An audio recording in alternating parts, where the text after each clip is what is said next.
The Terrible Solomons by Jack London. There is no gainsaying that the Solomons are a hard-bitten bunch of islands. On the other hand, there are worse places in the world. But to the new chum who has no constitutional understanding of men and life in the rough, the Solomons may indeed prove terrible. It is true that fever and dysentery are perpetually on the walkabout, that loathsome skin diseases abound, that the air is saturated with a poison that bites into every pore, cut, or abrasion and plants malignant ulcers, and that many strong men who escape dying there return as wrecks to their own countries. It is also true that the natives of the Solomons are a wild lot, with a hearty appetite for human flesh and a fad for collecting human heads. Their highest instinct of sportsmanship is to catch a man with his back turned and to smite him a cunning blow with a tomahawk that severs the spinal column at the base of the brain. It is equally true that on some islands, such as Malaita, the profit and loss account of social intercourse is calculated in homicides. Heads are a medium of exchange, and white heads are extremely valuable. Very often a dozen villages make a jackpot, which they fatten moon by moon, against the time when some brave warrior presents a white man's head, fresh and gory, and claims the pot. All the foregoing is quite true, and yet there are white men who have lived in the Solomons a score of years and who feel homesick when they go away from them. A man needs only to be careful and lucky to live a long time in the Solomons, but he must also be of the right sort. He must have the hallmark of the inevitable white man stamped upon his soul. He must be inevitable.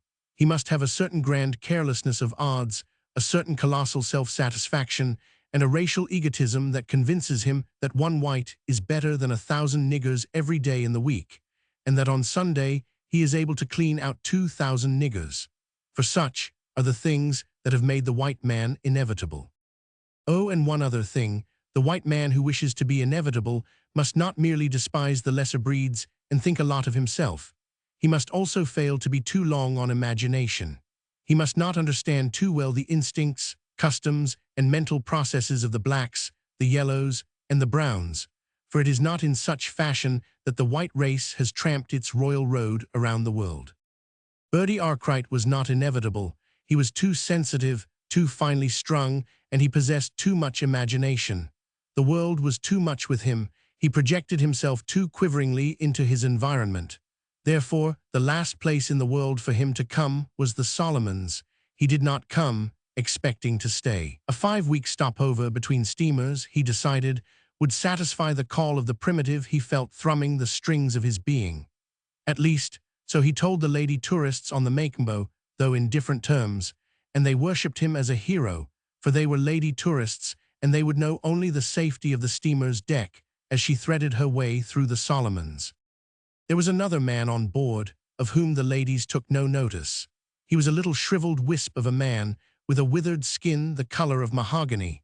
His name on the passenger list does not matter, but his other name, Captain Malu, was a name for niggers to conjure with, and to scare naughty pickaninnies to righteousness from New Hanover to the New Hebrides. He had farmed savages and savagery, and from fever and hardship, the crack of Snyders and the lash of the overseers, had wrested 5 millions of money in the form of bechdamur, sandalwood, pearl shell and turtle shell, ivory nuts and copra, grasslands, trading, stations and plantations. Captain Malu's little finger, which was broken, had more inevitableness in it than Bertie Arkwright's whole carcass. But then, the lady tourists had nothing by which to judge save appearances, and Bertie certainly was a fine-looking man. Bertie talked with Captain Malu in the smoking room, confiding to him his intention of seeing life red and bleeding in the Solomons. Captain Malu agreed that the intention was ambitious and honorable. It was not until several days later that he became interested in Bertie, when that young adventurer insisted on showing him an automatic .44 caliber pistol. Bertie explained the mechanism and demonstrated by slipping a loaded magazine up the hollow butt. "It is so simple," he said. He shot the outer barrel back along the inner one. "That loads it and cocks it, you see, and then all I have to do is pull the trigger 8 times as fast as I can quiver my finger. See that safety clutch? That's what I like about it. It is safe. It is positively foolproof." He slipped out the magazine. "You see how safe it is." As he held it in his hand, the muzzle came in line with Captain Malu's stomach. Captain Marlow's blue eyes looked at it unswervingly. "Would you mind pointing it in some other direction?" he asked. "It's perfectly safe," Bertie assured him. "I withdrew the magazine. It's not loaded now, you know. A gun is always loaded. But this one isn't. Turn it away just the same." Captain Marlow's voice was flat and metallic and low, but his eyes never left the muzzle until the line of it was drawn past him and away from him. "I'll bet a fiver it isn't loaded," Bertie proposed warmly. The other shook his head. "Then I'll show you." Bertie started to put the muzzle to his own temple with the evident intention of pulling the trigger. "Just a second," Captain Marlow said quietly, reaching out his hand. "Let me look at it." He pointed it seaward and pulled the trigger. A heavy explosion followed, instantaneous with the sharp click of the mechanism that flipped a hot and smoking cartridge sidewise along the deck. Bertie's jaw dropped in amazement. "I slipped the barrel back once, didn't I?" he explained. "It was silly of me, I must say." He giggled flabbily and sat down in a steamer chair. The blood had ebbed from his face, exposing dark circles under his eyes. His hands were trembling and unable to guide the shaking cigarette to his lips. The world was too much with him, and he saw himself with dripping brains prone upon the deck. "Really," he said, "oh really." "It's a pretty weapon," said Captain Marlow, returning the automatic to him. The commissioner was on board the Macombo, returning from Sydney, and by his permission, a stop was made at Ugi to land a missionary.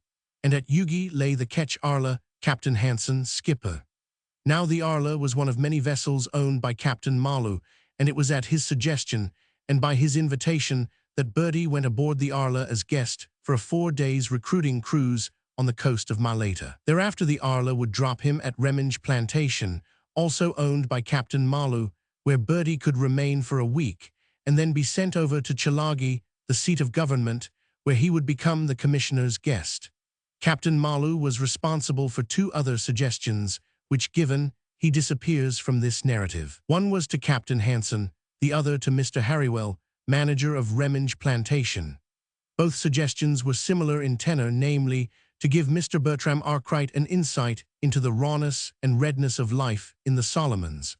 Also, it is whispered that Captain Marlow mentioned that a case of Scotch would be coincidental with any particularly gorgeous insight Mr. Arkwright might receive. Yes, Swartz always was too pig-headed. You see, he took 4 of his boat's crew to Chilagi to be flogged, officially, you know, then started back with them in the whaleboat. It was pretty squally, and the boat capsized just outside. Swartz was the only one drowned. Of course, it was an accident. "Was it, really?"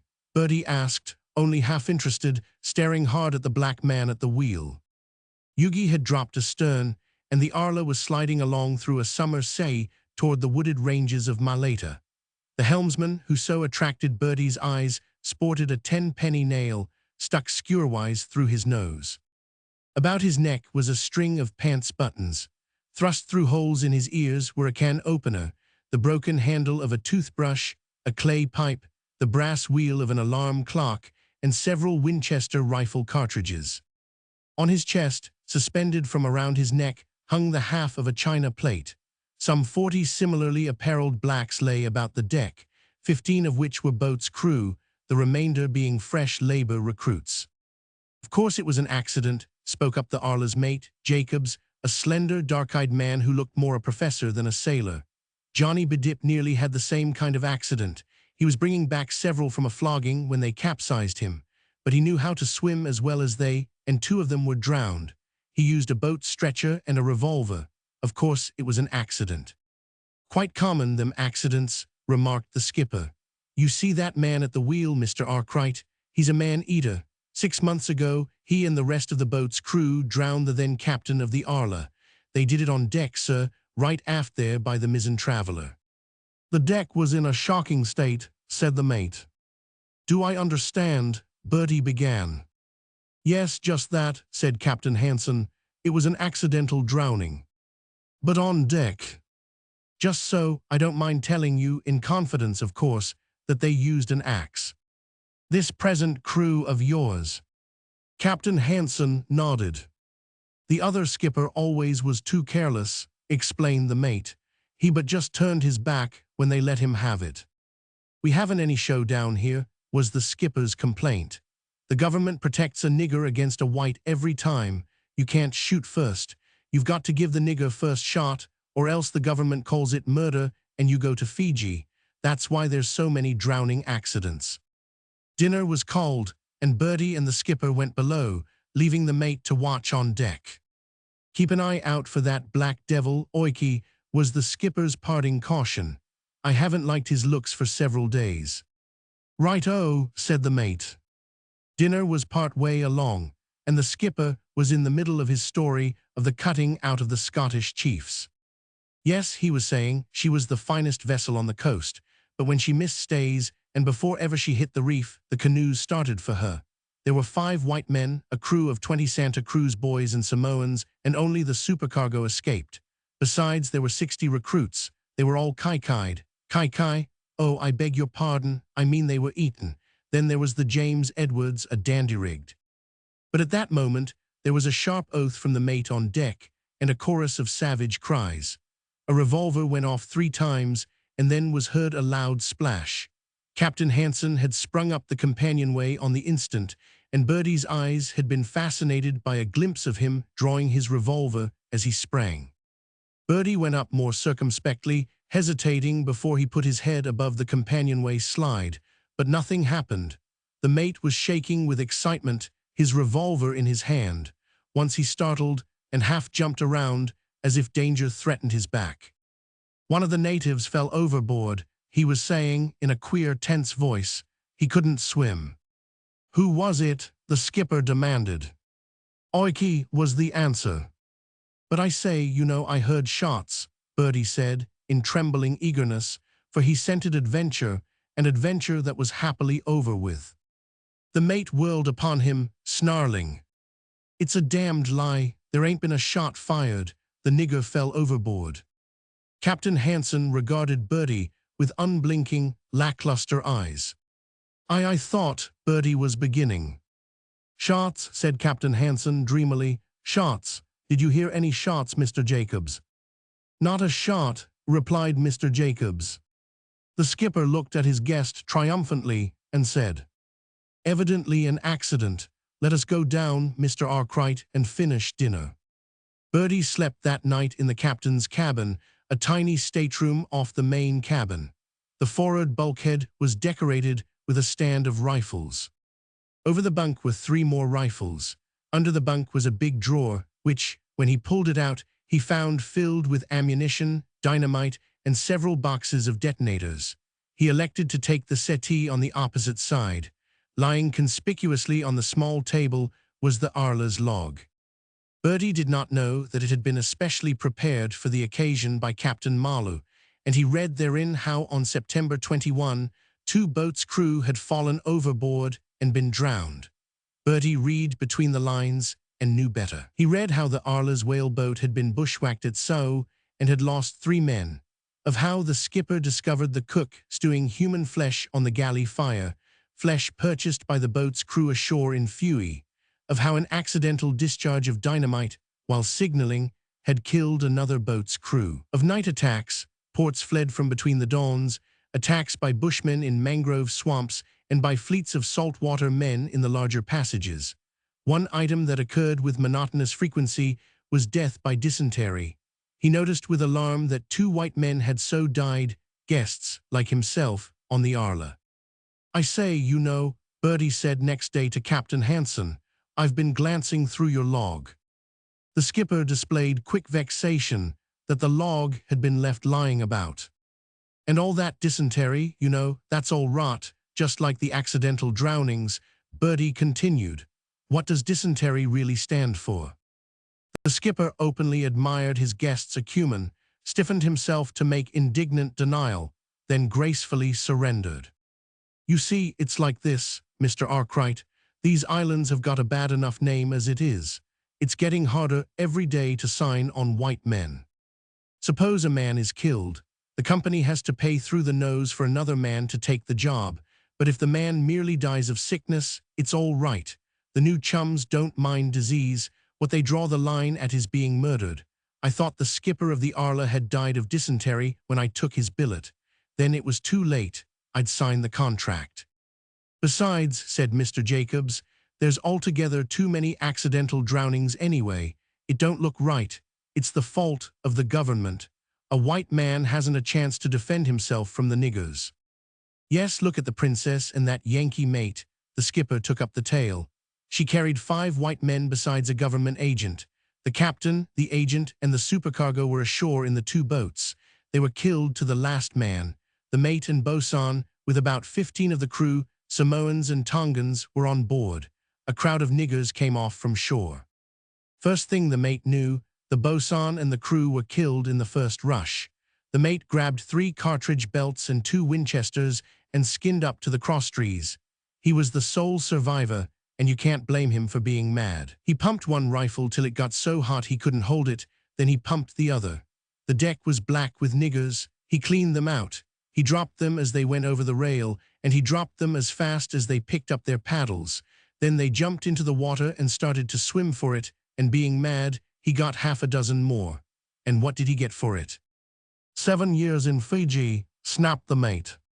The government said he wasn't justified in shooting after they'd taken to the water, the skipper explained. And that's why they die of dysentery nowadays, the mate added. Just fancy, said Bertie, as he felt a longing for the cruise to be over. Later on in the day, he interviewed the black, who had been pointed out to him as a cannibal. This fellow's name was Sumasai. He had spent 3 years on a Queensland plantation. He had been to Samoa and Fiji and Sydney, and as a boat's crew had been on recruiting schooners through New Britain, New Ireland, New Guinea, and the Admiralties. Also, he was a wag, and he had taken a line on his skipper's conduct. Yes, he had eaten many men. How many? He could not remember the tally. Yes, white men, too. They were very good, unless they were sick. He had once eaten a sick one. My word, he cried at the recollection. Me sick plenty along him, my belly walk about too much. Bertie shuddered and asked about heads.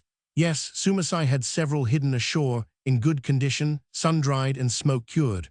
One was of the captain of a schooner. It had long whiskers. He would sell it for 2 quid. Black men's heads he would sell for 1 quid. He had some pickaninny heads, in poor condition, that he would let go for 10 bob. 5 minutes afterward, Bertie found himself sitting on the companionway slide alongside a black with a horrible skin disease. He sheared off, and on inquiry was told that it was leprosy. He hurried below and washed himself with antiseptic soap.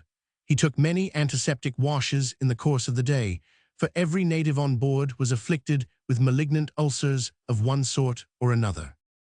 As the Arla drew into an anchorage in the midst of mangrove swamps, a double row of barbed wire was stretched around above her rail.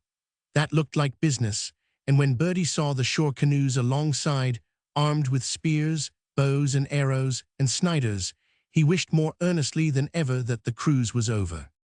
That evening the natives were slow in leaving the ship at sundown. A number of them checked the mate when he ordered them ashore. "Never mind, I'll fix them," said Captain Hansen, diving below. When he came back, he showed Bertie a stick of dynamite attached to a fish hook. Now it happens that a paper-wrapped bottle of chlorodyne with a piece of harmless fuse projecting can fool anybody. It fooled Bertie, and it fooled the natives. When Captain Hansen lighted the fuse and hooked the fish hook into the tail end of a native's loin-cloth, that native was smitten with so ardent a desire for the shore that he forgot to shed the loin-cloth. He started forward, the fuse sizzling and spluttering at his rear, the natives in his path taking headers over the barbed wire at every jump. Bertie was horror-stricken. So was Captain Hansen. He had forgotten his 25 recruits, on each of which he had paid 30 shillings advance. They went over the side along with the shore-dwelling folk, and followed by him who trailed the sizzling chlorodyne bottle. Bertie did not see the bottle go off, but the mate opportunely discharging a stick of real dynamite aft where it would harm nobody, Bertie would have sworn in any Admiralty court to a nigger blown to flinders. The flight of the 25 recruits had actually cost the Arla £40, and since they had taken to the bush, there was no hope of recovering them. The skipper and his mate proceeded to drown their sorrow in cold tea. The cold tea was in whiskey bottles, so Bertie did not know it was cold tea they were mopping up. All he knew was that the two men got very drunk and argued eloquently, and at length, as to whether the exploded nigger should be reported as a case of dysentery or as an accidental drowning.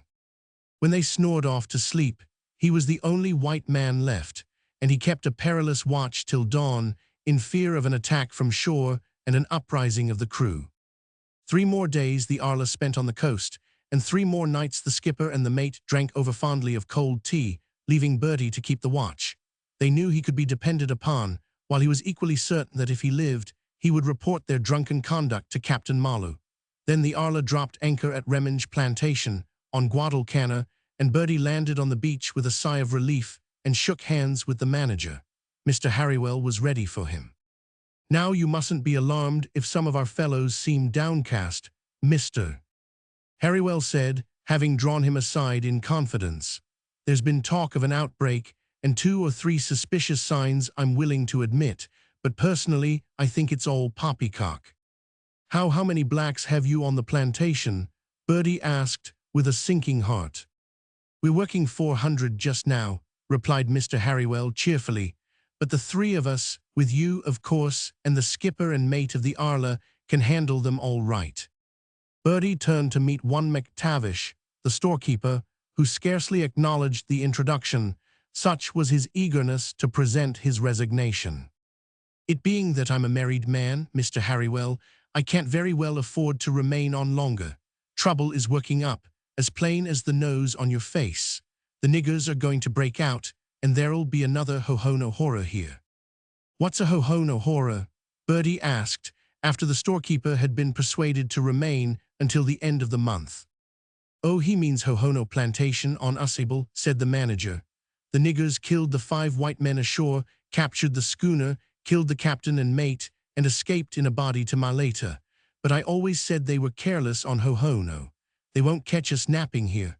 Come along, Mr. Arkwright, and see our view from the veranda." Bertie was too busy wondering how he could get away to Chalagi to the commissioner's house to see much of the view. He was still wondering when a rifle exploded very near to him, behind his back. At the same moment his arm was nearly dislocated, so eagerly did Mr. Harriwell drag him indoors. "I say, old man, that was a close shave," said the manager, pulling him over to see if he had been hit. "I can't tell you how sorry I am, but it was broad daylight, and I never dreamed." Bertie was beginning to turn pale. "They got the other manager that way," McTavish vouchsafed, "and a dashed fine chap he was, blew his brains out all over the veranda. You noticed that dark stain there between the steps and the door." Bertie was ripe for the cocktail which Mr. Harriwell pitched in and compounded for him, but before he could drink it, a man in riding trousers and puttees entered. "What's the matter now?" the manager asked, after one look at the newcomer's face. "Is the river up again?" "River be blowed, it's the niggers. Stepped out of the cane grass not a dozen feet away and whopped at me. It was a Snyder, and he shot from the hip. Now what I want to know is where'd he get that Snyder?" "Oh, I beg pardon. Glad to know you, Mr. Arkwright." "Mr. Brown is my assistant," explained Mr. Harriwell, "and now let's have that drink." "But where'd he get that Snyder?" Mr. Brown insisted. "I always objected to keeping those guns on the premises." "They're still there," Mr. Harriwell said, with a show of heat. Mr. Brown smiled incredulously. "Come along and see," said the manager. Bertie joined the procession into the office, where Mr. Harriwell pointed triumphantly at a big packing case in a dusty corner. "Well, then where did the beggar get that Snyder?" harped Mr. Brown. But just then McTavish lifted the packing case. The manager started, then tore off the lid. The case was empty. They gazed at one another in horrified silence. Harriwell drooped wearily. Then McVeigh cursed. "What I contended all along, the houseboys are not to be trusted." "It does look serious," Harriwell admitted, "but we'll come through it all right. What the sanguinary niggers need is a shaking up. Will you gentlemen please bring your rifles to dinner, and will you, Mr. Brown, kindly prepare 40 or 50 sticks of dynamite. Make the fuses good and short. We'll give them a lesson. And now, gentlemen, dinner is served. One thing that Bertie detested was rice and curry, so it happened that he alone partook of an inviting omelette. He had quite finished his plate when Harrywell helped himself to the omelette. One mouthful he tasted, then spat out vociferously. "That's the second time," McTavish announced ominously. Harrywell was still hawking and spitting. "Second time what?" Bertie quavered.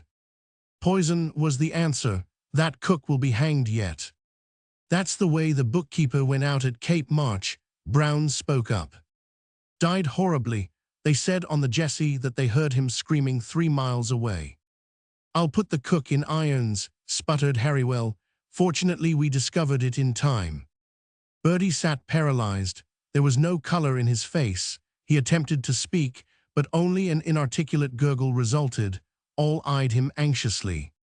"Don't say it, don't say it," McTavish cried in a tense voice. "Yes, I ate it, plenty of it, a whole plateful," Bertie cried explosively, like a diver suddenly regaining breath. The awful silence continued half a minute longer, and he read his fate in their eyes. "Maybe it wasn't poison after all," said Harrywell dismally. "Call in the cook," said Brown. In came the cook, a grinning black boy, nose spiked and ear plugged. "Here's you, why, what name that?"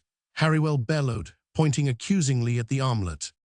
Why was very naturally frightened and embarrassed. "Him good fella Kai," he murmured apologetically.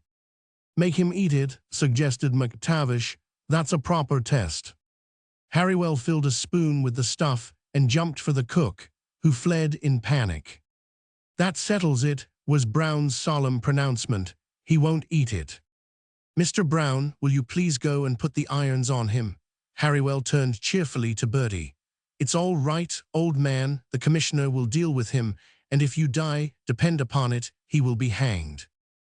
"Don't think the government'll do it," objected McTavish. "But gentlemen, Bertie cried, "in the meantime think of me." Harrywell shrugged his shoulders pityingly. "Sorry, old man, but it's a native poison, and there are no known antidotes for native poisons. Try and compose yourself, and if—" Two sharp reports of a rifle from without interrupted the discourse, and Brown, entering, reloaded his rifle and sat down to table. "The cook's dead," he said. "Fever, a rather sudden attack. I was just telling Mr. Arkwright that there are no antidotes for native poisons." "Except gin," said Brown. Harrywell called himself an absent-minded idiot and rushed for the gin bottle. "Neat man, neat," he warned Bertie, who gulped down a tumbler 2/3 full of the raw spirits and coughed and choked from the angry bite of it till the tears ran down his cheeks. Harrywell took his pulse and temperature, made a show of looking out for him, and doubted that the omelette had been poisoned. Brown and McTavish also doubted, but Bertie discerned an insincere ring in their voices. His appetite had left him, and he took his own pulse stealthily under the table. There was no question but what it was increasing, but he failed to ascribe it to the gin he had taken. McTavish, rifle in hand, went out on the veranda to reconnoiter.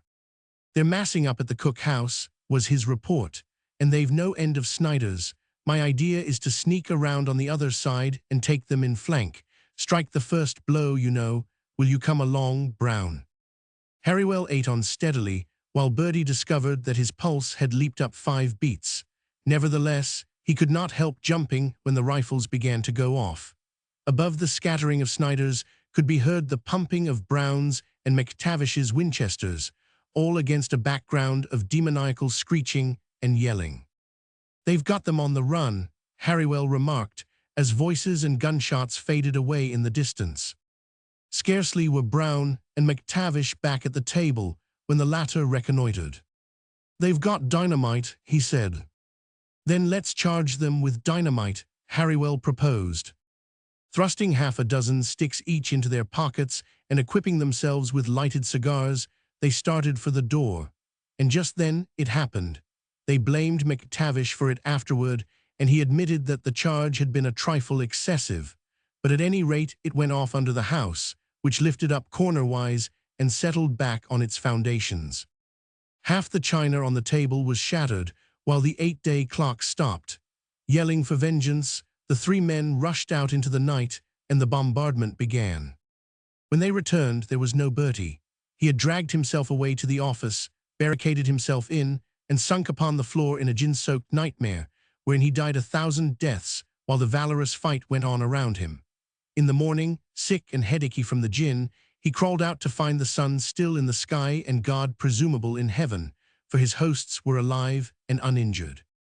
Harrywell pressed him to stay on longer, but Bertie insisted on sailing immediately on the Arla for Chalagi, where, until the following steamer day, he stuck close by the commissioner's house. There were lady tourists on the outgoing steamer, and Bertie was again a hero, while Captain Marlew, as usual, passed unnoticed. But Captain Marlew sent back from Sydney 2 cases of the best Scotch whisky on the market, for he was not able to make up his mind as to whether it was Captain Hanson or Mr. Harrywell who had given Bertie Arkwright the more gorgeous insight into life in the Solomons.